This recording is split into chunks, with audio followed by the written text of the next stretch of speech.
Welcome to the Unsleever. We are halfway through 2025 and I want to make a video rounding up the first half and my favorite albums and songs alongside my favorite vinyl editions so far. As a general feeling, the year hasn't started as strongly as the first half of 2024, but there were still some highlights. But before we start, if you're new here, welcome.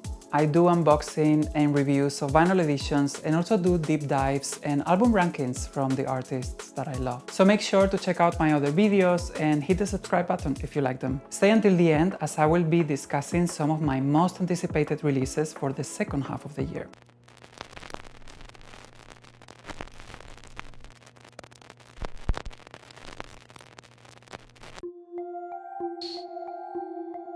I want to start off with the albums that will probably be high on my list at the end of the year. And the first one is FKA Twigs Eusexua. I check her albums every time she releases one, and usually I keep a couple of tracks. Her latest album or mixtape, I'm not sure, Capri Songs, was one I really enjoyed, so I went into this one really excited. It did not disappoint one bit. I think it's her best album to date, and it has some Ray of Light vibes, which is always a big plus, while still exploring a palette of electronic sounds and her unmistakable tone. It came in a nice vinyl edition too, that I will show you later. And my favorite songs are Girl Feels Good, Perfect Stranger, Striptease, and I really love the title track as well. In February, Kalela released a live album called In the Blue Light.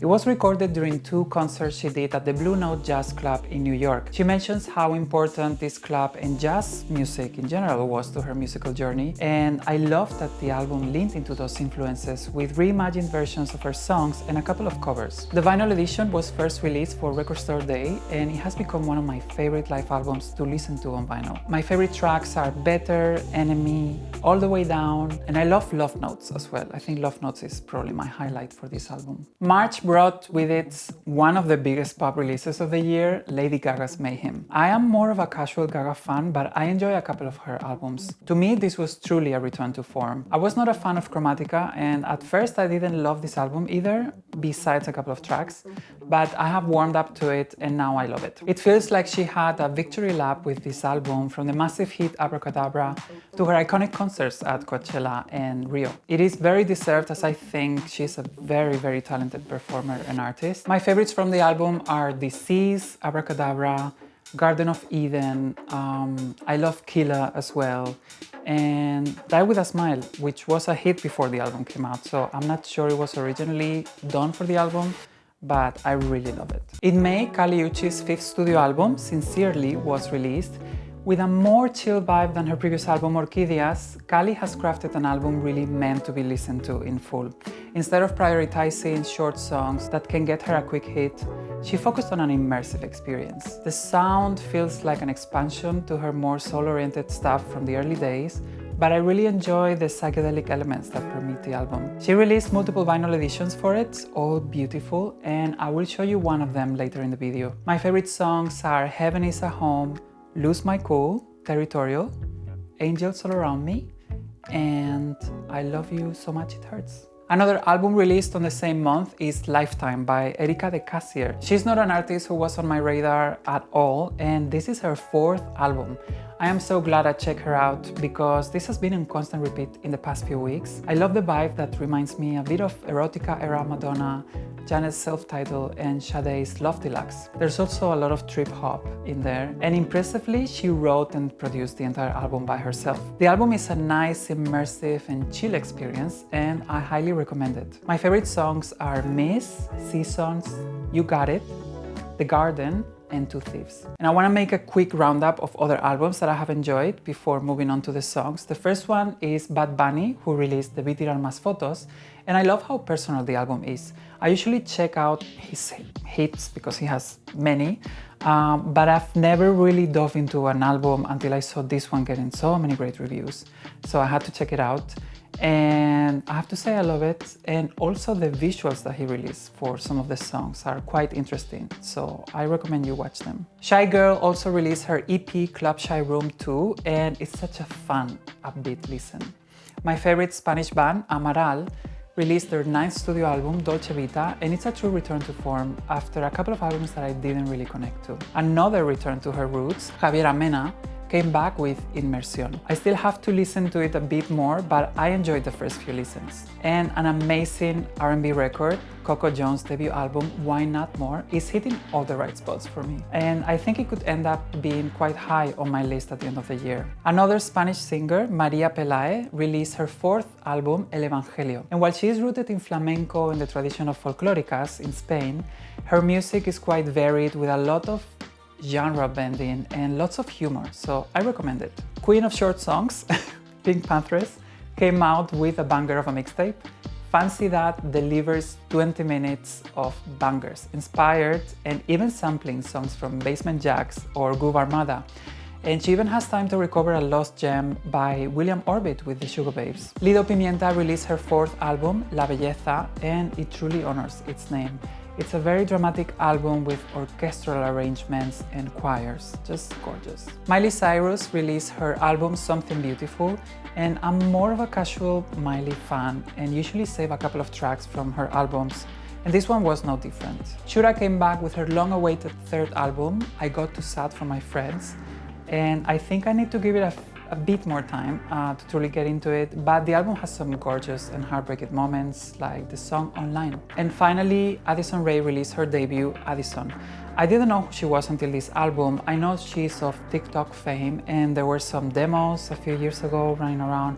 I didn't know any of that, but the album is pretty good, and there's a lot in it that I enjoy. And I think she has a great musical career ahead.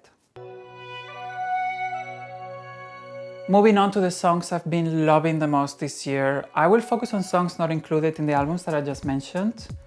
I need to pull my playlist for this. So what do we have? There is this Spanish artist named Rigoberta Bandini, and she has a song called Caimán that I really enjoyed. I love the melody and the production. It's really nice. Then Extra L from Jenny and Doechii. That's something I loved as well. I enjoyed Jenny's album, but I guess I have to listen to it more to kind of like put it in a list or whatever.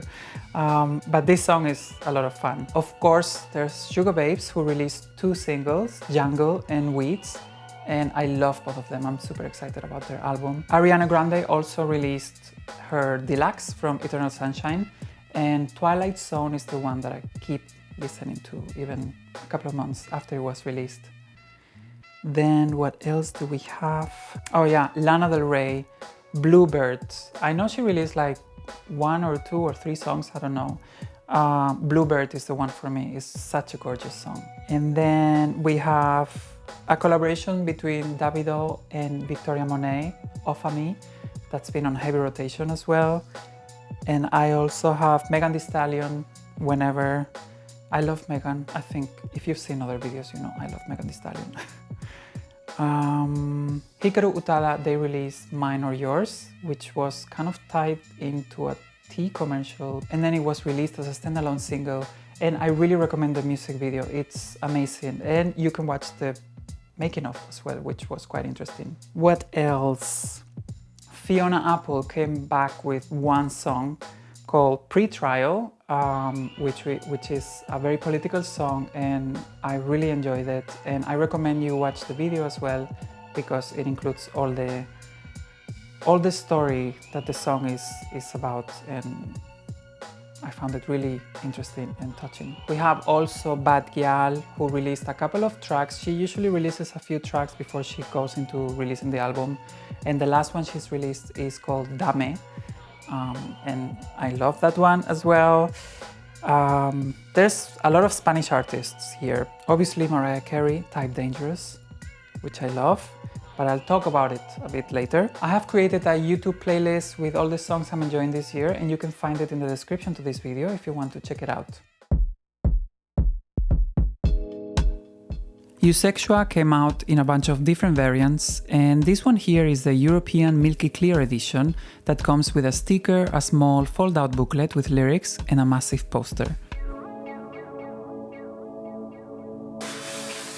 I love the overall design of the artwork, and the sound is decent.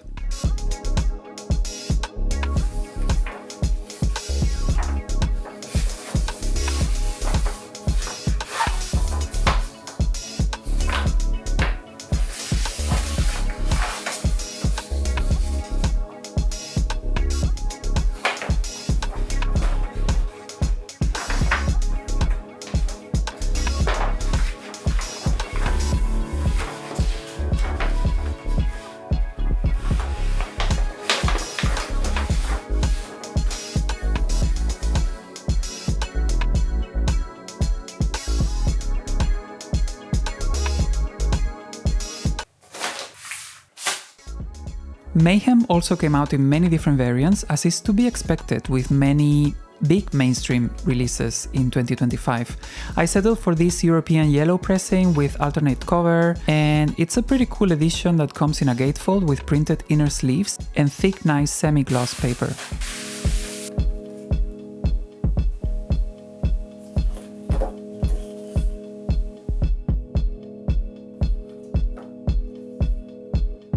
Lyrics are included on one side of this massive poster, and on side D there is a pretty cool etching.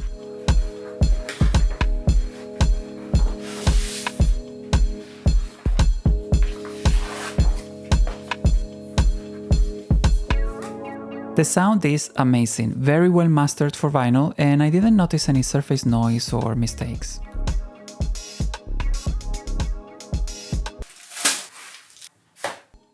This variant of Kali Uchis Sincerely is her web store exclusive that I got from the German store.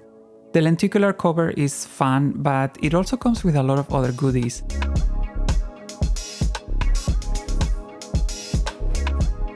There is a gatefold, a double-sided printed inner sleeve, including lyrics,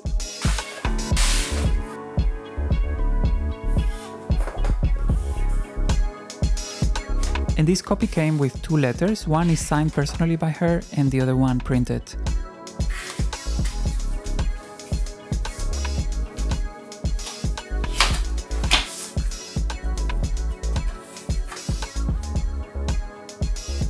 Also a booklet that includes the lyrics once again. I love the scrapbook design of the booklet, it enhances the concept of the album being so personal.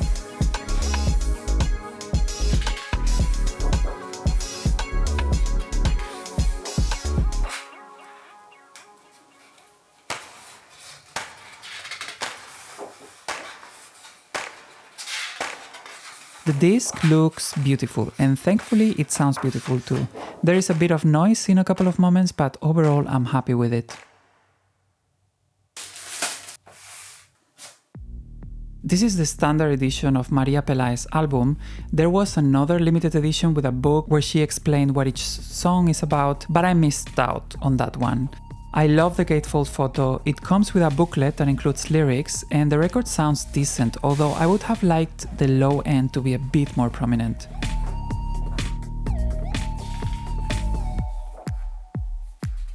My favorite songs are La perra de Despeñaperros, El regalito, Me duelen los ojos, and La llave del mar.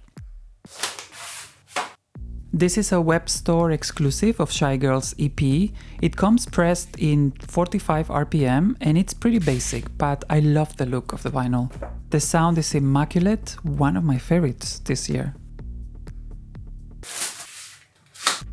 This Godzilla soundtrack was released in this gorgeous edition by Waxworks to celebrate the 70th anniversary of the original film.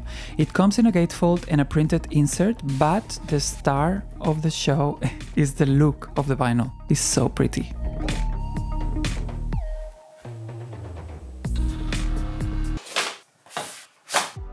Two more editions I have loved this year. The first one is the deluxe edition of Eternal Sunshine by Ariana Grande. I already did a video where I did an unboxing and review of the two variants, but back then I didn't have the chance to comment on the sound, and I'm happy to report that it sounds really good, and thankfully it included the remixes and the bonus tracks.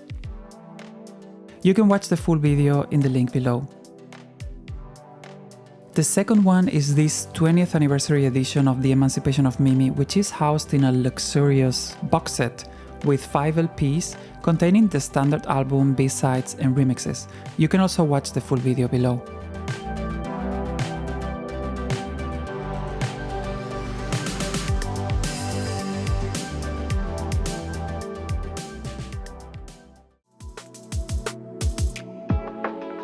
Okay, so what am I most excited about for the second half? It's coming packed with a lot of albums that I'm really excited about. Of course, the first one is Mariah Carey's MC16. That's not the title of the album, by the way. That's just that it's her 16th studio album. The first one in 7 years since Caution. So I cannot wait. We don't know much about it. We only know that she's worked with Anderson .Paak and that the first single is Type Dangerous. But yeah, I'm super excited to get into a new Mariah era.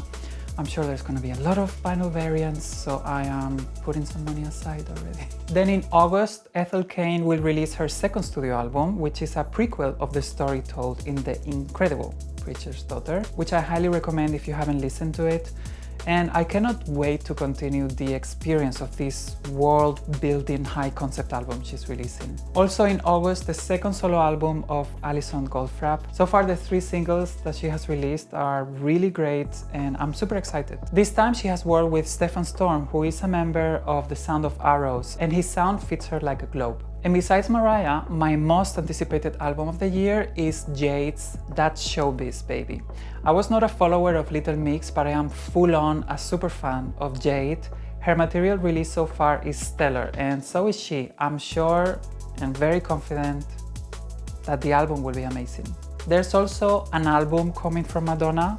In theory, it's Confessions Part 2, but we haven't really heard anything about it since she announced it. So I don't know if it's gonna come this year, but whenever it comes, it's very welcome. And finally, I would add the Sugar Babes' long-awaited new album, which seems to be coming at the end of the year. They have been talking about having a 3rd single already lined up, so I think this time is really coming, and it's not gonna be like what happened years ago with them teasing an album and then having some issues and never being able to release it. It's been a great year for them and for us as fans. I saw them live for the first time a couple of months ago, and that was a highlight of my year. And on that note, this is it for the roundup of 2025 so far.